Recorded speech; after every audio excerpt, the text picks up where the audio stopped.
Okay, before we start the video, I need to know. How do I feel about the Gymshark shirt? I ordered this, I think in the beginning of August. And this is the first time I'm wearing it because I was like holding on to it as like a, if you finish this program, then you can wear the shirt kind of thing, because that really motivates me.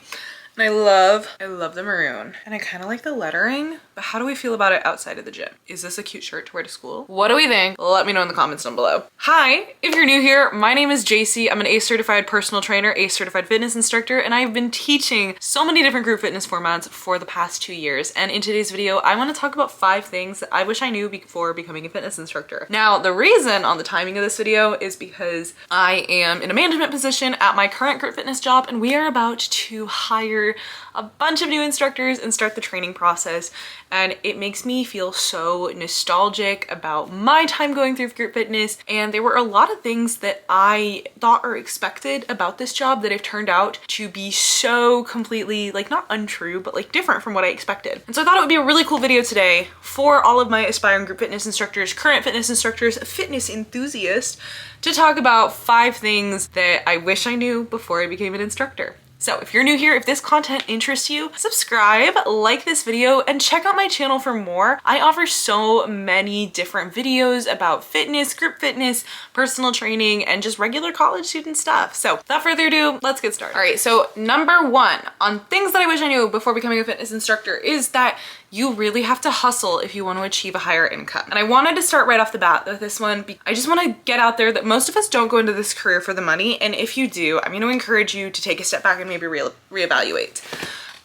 But with that being said, you do deserve to get paid fairly for the work you're doing. So with that being said, like, don't get taken advantage of. But teaching fitness is not a lucrative career. And I think there's a few different reasons for this. And I think we can make the argument, oh, teachers should get paid more. If we get paid more, your classes become more expensive. I kind of see both sides of it. For the most part, teaching group fitness is an hourly service. You are there for your hour, hour and a half, 2 hours, however much time you're getting paid for to do your service, and then you're leaving. Number 2, it is often not sustainable to teach that many classes in a day. While you should not be doing the workout with your clients, you are still demoing a lot of it and you are talking all the freaking time. So it is not sustainable to teach that many classes in a row. That is extremely taxing on your body. And number 3, again, while we do require a lot of certification and a lot of education, or at least we should, to be in this field, it's not nearly the amount that like a physical therapist has to go through, which is what I would say, like, on the personal trainer, group fitness, like Pilates spectrum, that's the next step, is like physical therapist, occupational therapist. If you're going from an educational standpoint, we don't require that much education. Like, it's a certification. Should you be certified? Absolutely. If you're working in the health and wellness industry, you should have qualifications. But I want to say that it's definitely possible to make a good income as a fitness instructor, but you have to be willing to put in the work. Here's how you're not going to make a good income. You're not going to make a good income if you only teach one format and if you only teach for one place. And I like to give the example, I'm just throwing it out there. I make triple the amount that I did when I first started teaching. And I'm a college student who is very lucky to get the opportunity to attend an out-of-state school. I am very lucky to be supported by my parents, but I still have to make money to afford things.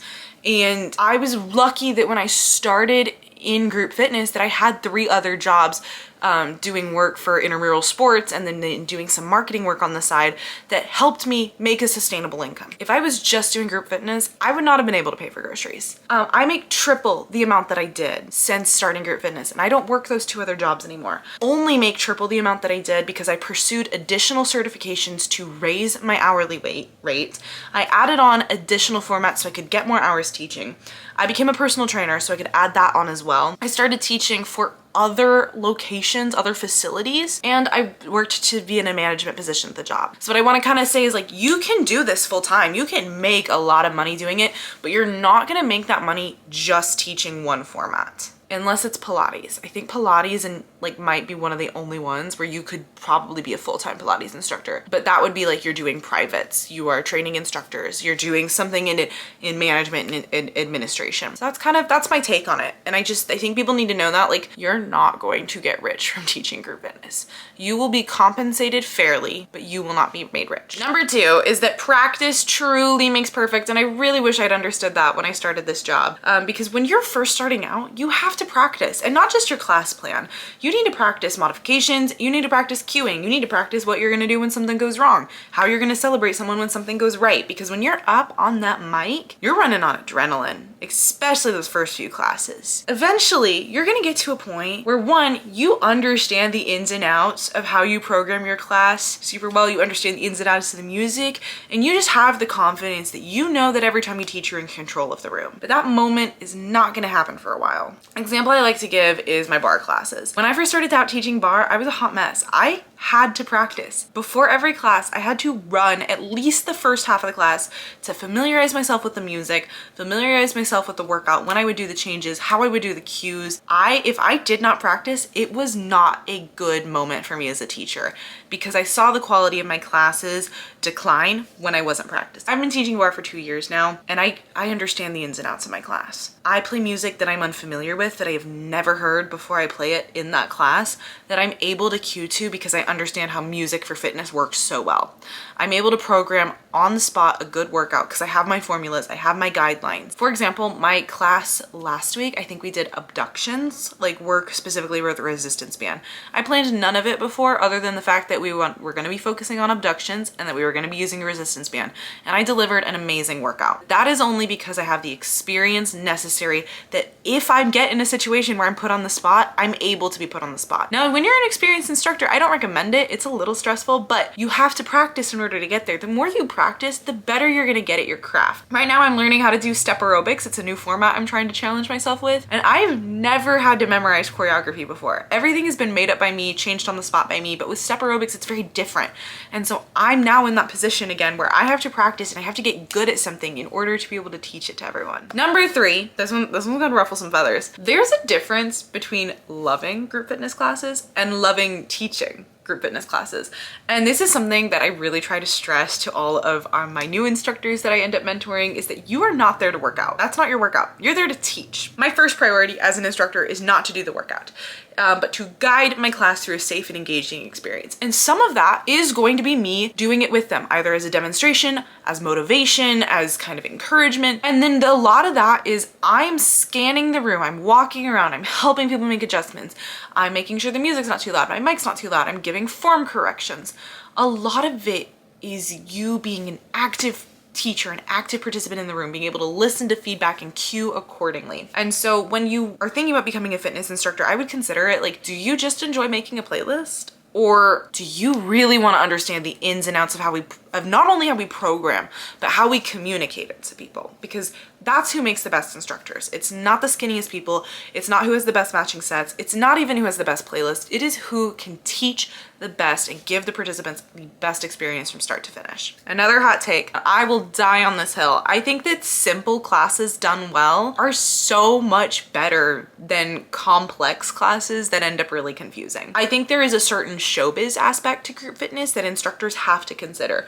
We are performing for them. We are creating this experience because group fitness is part of health behavior, and group fitness is beneficial to people's health. We want them to come back. Therefore, we need to make this health behavior an experience that they want to come back to. But the showbiz is not in our actual workouts. The showbiz is in how we teach the room, how we perform, our energy, our lights, our music, our themes, like that, like the sprinkles, you know? But the cake of your workout should be simple. It should be foundational. It should be functional. It should be safe. Again, let's go back to my bar class. I see online, I see a lot of really cool like combination movements. I think the biggest one I'm seeing is when they have like the inflatable ball and their foot's on it. Like they're like balancing on the ball while doing like bar squats and like abductions. One, that's not necessarily safe for a beginner level class. Two, that's confusing. Like if I was that participant, I would be so, go back to the basics, back to the fundamentals. The way I structure my bar class is I do 5 songs for my lower body section after the warm up. The first song is about hip mobility. We're working on activating our hip flexors, getting in a little bit more of mobility because a lot of my clients have tight hip flexors and tight hips. We go into a bend and lift song. That just means squats.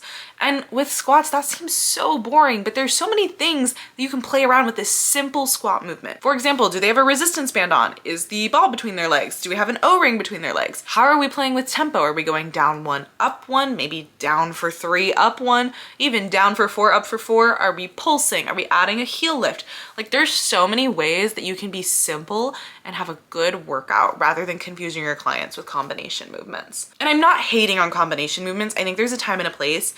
My thing is I think they should be safe, number one. And two, they're the sprinkles. They're the fun little pieces, that fun challenge for like the middle of our workout. They are not the whole class. So just remember, like your ultimate priority is to keep your participants safe. Do not put your participants' safety at risk for an Instagram reel. And finally, number 5 of things that I wish I knew as a group before I became a group fitness instructor, and this is a good thing, it's not gonna sound like it. No one cares. I'm just gonna let that sink in. Group fitness is a customer service job. You are being paid to give others a service. And so to a certain extent, no one cares about you. And I think the more that we see this as a good thing, the easier it is to take critical feedback, to see those bad reviews online, because I think on social media, there has been such an influence on like shitting on our group fitness instructors online. Oh, like I don't like XYZ playlists. I don't like blah, blah, blah. Okay, well, you're paying for this class, so you should be getting an experience that you want. So when I get like people that just don't vibe with my class as an instructor, it used to really bother me, but now it's just like, okay, like how can I direct them to something that's gonna better meet their needs? Because you're not for everyone, and that's okay. You don't need to be for everyone. If we tried to cater to everyone, no one would be happy. And so I think as a fitness instructor, it's very important that you find your niche and you work to cater to them while still being inclusive to the whole room. Don't be exclusive to someone new coming into your class. If it's not the experience for them, that's okay, but we can still give everyone a safe experience, even if it might not be the most enjoyable for them. Your personality is just not gonna vibe with everyone, and I think the easier it is to accept that, the more successful you're gonna be. I have realized that my niche is very different across all of the formats, but I typically like to cater to people who are there to learn, there to be engaged, but also are there because they just need a break from reality and they want that community. And so I focus my classes on trying to build community to the best of my ability. That's all that I have as to things I wish I knew as a group fitness instructor. If you are thinking about being a group fitness instructor, what was the most shocking to you? If you already are a group fitness instructor, was there anything I missed? Comment it down below. I'll see you guys in the next video. Have an amazing rest of your day.